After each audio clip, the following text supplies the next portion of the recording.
We're back on the CNET live stage with the 359 podcast and a special guest. Joining us now is Sheena Oliver from Oticon to talk about smart hearing aids. So thank you for joining us. Absolutely, my pleasure. So it's not often a topic we talk about at CES, smart hearing aids.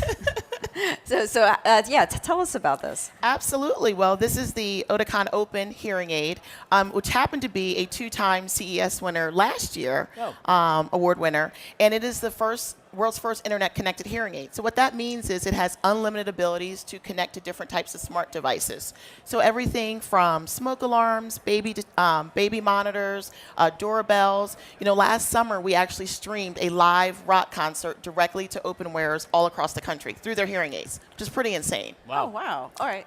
Well, so, tell me about this year. You've got a new fitness app that pairs with it, allowing folks with hearing issues to, I guess, get better advice. So what was the point of the fitness app? Yeah, well, you know, one of the things that we know is that healthy hearing is really integral part to who we are as individuals and our overall health.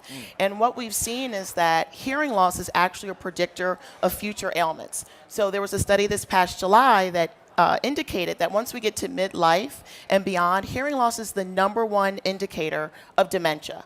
So for us, this app was a great opportunity for consumers who wear hearing aids to have more autonomy, be able to better manage their overall hearing, and help them get towards that path of better hearing to really mitigate future risk of dementia in the future. So could you show us the app and how it works? Sure. Well, the app, again, connects to the hearing aid. And what it is doing... And this thing, by the way, is tiny. I don't know how you get Bluetooth, the whole battery.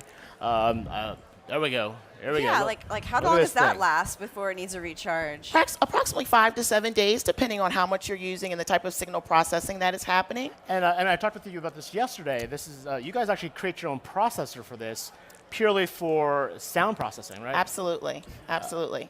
And you know, one of the things that happens is the hearing aid is tracking things such as overall listening environments, you know, tracking where the user is using the information. It's looking at the different types of environments that they're in. And then that information is then combined with information that's available from other wearable devices. So things like heart rate, sleep patterns, and based on that, that information is then given to provide insights for the user. Okay. So how they can improve their hearing, how to protect their hearing, and then just overall establishing healthier habits. So could you show us how the app works? Sure. So for example, let me just pull up the screen here. Do I need to turn?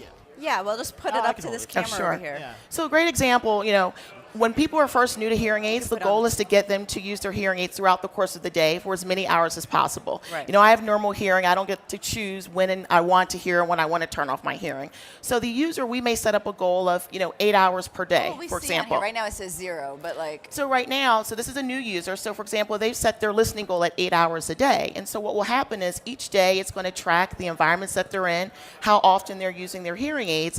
And if, for example, they achieve their hearing goals for a period of a week, it may say, great job. Have you thought about increasing your usage now to 10 hours? Because we want them to get exposed to greater listening and more complex listening environments. And beyond usage, like you talked about how it would be able to work with your Apple Watch or other fitness trackers.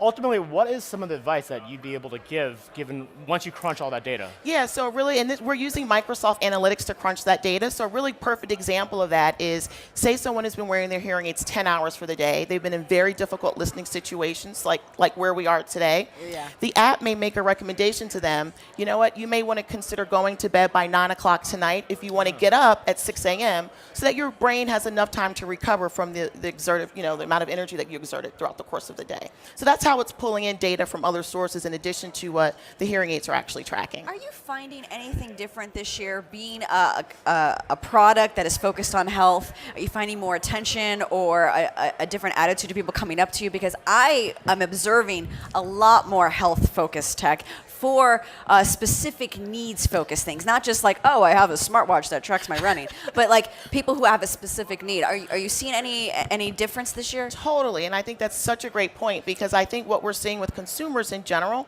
is they want to be able to be in the driver's seat. They want to be able to control their health and really be a partner with their healthcare professionals. And so the app is a really good example of providing users with data that they can make better decisions about how they're going to manage their overall health and hopefully make some improvements for when we look down the road later. Right, so as far as price is concerned, by the way, is there a significant price premium for having all these additional features as opposed to maybe a simpler hearing aid? Well, there's actually, there is a difference when we look at performance levels of what the device is able to do. We are a hearing aid manufacturer, so we actually don't set pricing for hearing aids. We work with licensed, qualified hearing care professionals across the United States, and then they work directly with the patient to determine what's the best solution for them based on the listening needs and challenges that they're having. And I think it's also important to note that when hearing aids are typically purchased, it's done as a package, meaning you're paying for the device, but you're also paying for all of the diagnostic testing that's involved, as well as all of the service that's required afterwards. So all the fitting appointments, adjustments for a period of time after the aids have been purchased. But I mean, this thing's great, and we also brought this Connect Clip, Connect right? Clip, So correct. what does this do? So this is an intermediary device. It pairs with the open hearing aid, and it really serves three different functions because we're always looking to improve overall performance or convenience for the user. So this really attacks both of those. The first is it could be used as a remote microphone. So if we're in in the exhibit hall, it's very noisy. I can clip that onto one of you, and then I'm able to hear a much better signal because of the poor What's acoustics. the range on this? It's about 100 feet. Oh, okay. Another great example would be for hands-free phones, conversations. So whether it's an Android or an iPhone, you can have your phone in your purse or in your bag in the backseat of the car and be able to carry on a conversation. And then lastly, from a convenience perspective, can also be a remote control, meaning the user can increase the volume or decrease the volume, change listening programs, etc. So it's just another way to add to the overall convenience of the instrument.